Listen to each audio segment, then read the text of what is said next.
Good morning, friends. Greetings from ISM-INDIA and welcome to session 4. Under this session, we'll be covering around the social responsibility. All supply managers, when they're doing a lot of procurements around, they have some responsibility back to society. So in this chapter, basically, we'll be covering 3 key areas around. One, as a supply management function, what is the code of business conduct? When you deal with the suppliers, are you giving them a fair chance? Are you creating a level field of competitions? It's not that you're giving some extra information to one and not to another. So basically you're trying to ensure that the competition is at a level field. So under this areas around, you may get around 5 questions in the exam. Second area will be about environmentally responsible and compliant programs. So what are programs you're doing around? The procurements you're doing around, at least you are trying to ensure the items which are procured, they are environmentally friendly. You're trying to use recycled materials, you're trying to cut down you're trying to reuse if something has been left out from the last. Friends, let's walk through the learning journey of social responsibility. Now, in this agenda, as I said to you earlier, the very first one, we'll talk about the code of business conduct for the supply management functions and external suppliers around. Now, the codes of ethical conduct, the broad overview is introductions first. To manage the supply chain should develop codes of conduct. Each of you should have your own codes of conduct. And sometimes if you have not developed your own code of conduct, you can take from ISM and try to take that as a base and improve upon that. Then there is the standards of ethical supply management conduct. The word, I think you have to also understand around, like word come ethics and moral. So we are taught from the school stage what is moral values, like say don't tell lies. They're all moral things around. Ethical is something what is good or what is right and what is wrong based on the society norms around. So these are the ethics around. So this is where the standards of ethics have been developed around. Then comes the principle of social responsibilities, organization policies concerning with the ethical conduct. Industry also has developed their own codes of conduct. Industry mean when I'm talking about IT industry, travel industry. So each sector of industry has their own codes of conduct around. International issues. So there are some international issues regarding you can say corrupt practices around communication and training. And then there are laws governing the issues in ethics. Since ethics comes in a very big way, so then there are some laws which govern the issues or concerns regarding the ethics part. Now let's first walk through again ethical supply management conduct. The principle is you have loyalty to your own organization, justice to those with whom you deal, and faith in your profession. So that's very important around. Since you are a professional, you need to have faith in your professions around. Now, supply management conduct, these are avoid the intent, appearance of unethical practices. It's like that you have built up a relationship with one, trying to pass on information to one suppliers, not giving a fair chance to others around. So when you're getting questions from one, you're not sharing the question and answer with other suppliers. So in short, the perception is very important around. Next comes the demonstrate the loyalty by following instructions. You have to avoid the conflict of interest. If you know the supplier already, somewhere your family member is working with that company around, then there is a potential conflict of interest around. So you should avoid that. Soliciting money for something, taking loans from the suppliers, some gifts. In some company, there's a zero tolerance on these issues around, are favor from suppliers. So supplier is trying to take a favor to get a job for one of your relatives through the suppliers around. So that is also an issue around, I would call this way. The next comes handle the confidential proprietary information with care. Suppliers have given you some informations that could be confidential. They have given you some proposals which is their own unique. So you have to be very careful not to share their information with other suppliers around. Next comes promoting positive supplier relationship through courtesy and impartiality. naturally supplier must have a trust in you.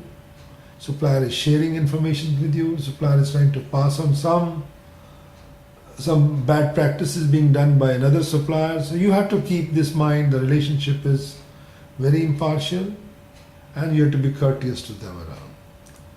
Then you need to have a professional competence, because even in the supply chain field, the skill sets requirements are changing every time. Like if I go 30 years back, e-commerce was not much. Now it is all about e-procurements. We talk about SRM, we talk about category management. So the competency expectations are changing over the time. I see basically the transformation of supply chain activities every 10 years. So in short, you need to maintain that you have the professional competence. This can be done through certification programs. Next is the conduct supply management as per guidelines. So you have to conduct supply management as per the guidelines of your organizations. You have to ensure that you're complying with the guidelines given by your office. Now, by doing all this, you are enhancing the stature of the supply management professions. People don't look you with a different version of guys working with procurement. That means there must be corruption. There may be scams around. So if you are following all the codes of conduct, you bring a respect to the profession as well. Now, the principles of social responsibilities. Principle covers wide range of philanthropies to diversity to human rights. So you're trying to bring diversity in your working place. You're also taking care of human rights issues around. Now the communities, first let's talk about the communities around. The communities are nothing but these are citizens of their community. They should respect community resources around. So we have to respect the community resources, diversity. At your workplace, you should have people from different backgrounds, not just the local people, from other resources, other side, different, even the gender balance has to be there around, people with different backgrounds should be there around. So we have to respect that we have people in the workforce in our work with our diverse background. Next comes the principal part is environmental part. So commitment to sustainability, whatever we are doing, it should be sustainable. If we're using some resources, we know very well, like water is short. So we have to ensure that we don't waste the water too much, we don't waste the electricity too much. That sustainability issue has to be there around. So we have to leave some resources for the coming generation, not that we exhaust all the resources, whatever we have today. Recycling, use of renewable sources. So this should be part of the environmental commitment. Ethics is another one. You take time to understand ethical matters. So you have to be very ethical in your practices. Financial responsibility. Supply function can impart cash flow of suppliers, especially when it's a major buyer. So your functions can impact sometime the supplier's cash flow around. So be careful, whatever action you do, whatever decision you do, you might have told some suppliers, okay, I'm going to buy from you, but then at the end of the day you say, guys, sorry, I don't have budget, I don't have this. So that too early. Friends, now we'll cover the agenda item 2 under social responsibility. So agenda 2 will be about establishing, monitoring environmentally responsible compliant programs. In short, I might be calling them as ERP. So don't mix up this word ERP with your enterprise resource planning, which you use in the automation of or IT activities of your program. So the number of questions which can come from this agenda item is 5. So we are talking about establishing and monitoring ERP. Again, ERP, I'm talking environmental responsibility and compliant programs. So under this, we'll be talking about the environmental laws. Do your country have any environmental laws and regulation to control this? In terms of reuse of items, in terms to landfill, we're trying to throw away some items which are with mercury and cadmiums. I mean, all those regulations are there around now. Then there's a risk transfer. How are you transferring the risk, which could be related to the environments? Ethical issues. So in this ethical issues, basically we're talking about ISO 14001. Then audit issues. Are we getting the audit done?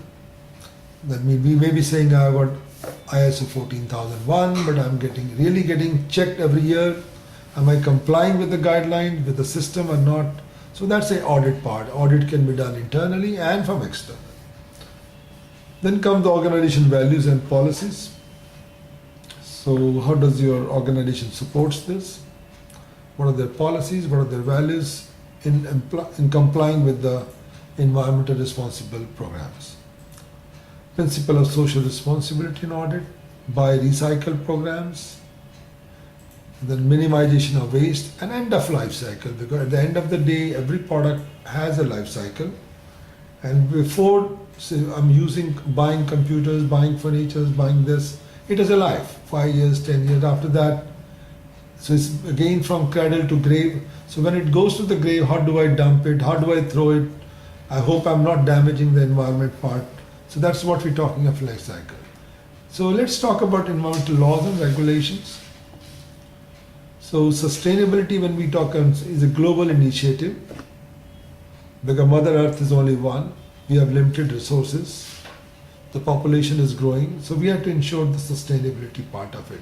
All of us have to contribute to this. Now, supply manager must ensure to seek balance between cost effectiveness, environmental performance, and social responsibility. Now, let me take three things around. Some of the products which we may call very environmentally friendly, but they may be costing very high. So, question is, where do I draw the line? Where do I draw the trade-off? If some items are very environmental friendly, I take them up. Cost is higher, but again efforts have to be made to move in that directions around. Let's say take a hybrid car which is environmental friendly, cost a little higher, but in any way you are able to save some money from the fuel consumptions. So if I look at the TCO concepts, it's very cost effective. Then from the social responsibility also, I'm not damaging my environment's part around. The next comes US federal law sets out civil and criminal penalties for violation of Clean Air Act, Clean Water Act, and Oil Pollution Act around. So they have very strict controls around. You might have heard many times some ship is going, some barrel is going through the sea, it spills the oil around, then kills too many birds and this. So they are penalized for all this. All organizations in the chain of creation, distribution, use are responsible for cleanup costs. So those who are really using this, so they have to ensure that they keep it clean and environmental friendly. Cradle to grave approach. Now when we talk of risk transfers, basically we try to limit or eliminate the risk associated with environmental laws and disposal of hazardous materials. So when we are trying to do some disposals, this could affect some kids, let's say radioactive things around. They could provide some cancers, kids could be born with a.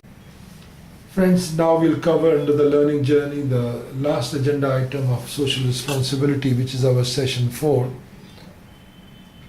Now the agenda item is implement, monitor, promote organization and supply chain safety policies and procedures. So in short, what we are going to do is, what are the guidelines we have from the government side?